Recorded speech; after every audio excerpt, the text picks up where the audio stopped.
الفيلم الرابع هو دريم سيناريو من إخراج كريستوفر غوغري في 2023. القصة دايرة على بول اللي تيلعب الدور ديالو نيكولاس كيج، أستاذ ديال لا بيولوجي علم الأحياء، مجوج بجانيت اللي تلعب الدور ديالها جوليان نيكولسون، وعندهم جوج د البنات.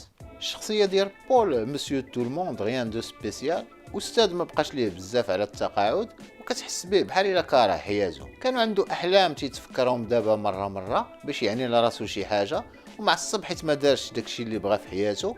تيزيد يطلع ليه الدم اللي تيشوف الناس اللي دايرين به ناجحين، وباغي يكتب كتاب ما عمرو ما بداه، وما فرحانش واخا عنده عائله بخير ومراتو كتبغيه اللي فيه ما مهنيه.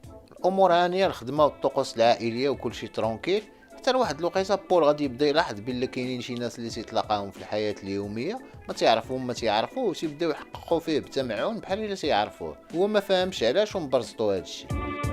من بعد غادي يفهم بلي ولا تيبان الناس في الاحلام ديالهم الزوينين والخايبين ملي تيكونوا ناعسين، غير هو تيكون غير دايز وصافي وما تيساهم حتى شي حاجه في الحلم.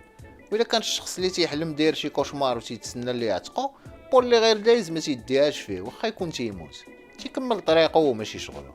والتلاميذ ديالو حتى هما بداو تيحلموا به، وكاع الناس اللي شافوه في الاحلام ديالهم تيعاودوا ليه نفس القصه. بول ما على بالوش، غير دايز وصافي.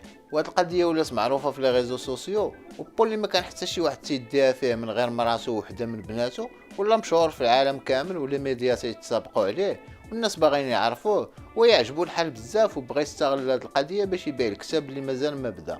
ومراتو كتقول لي غير بشويه عليك، وهو ايبر اكسيتي، حتى لواحد النهار اللي غادي تتخرمزوا فيه الامور والقصه غادي تعنكش وتمشي بينا بعيد.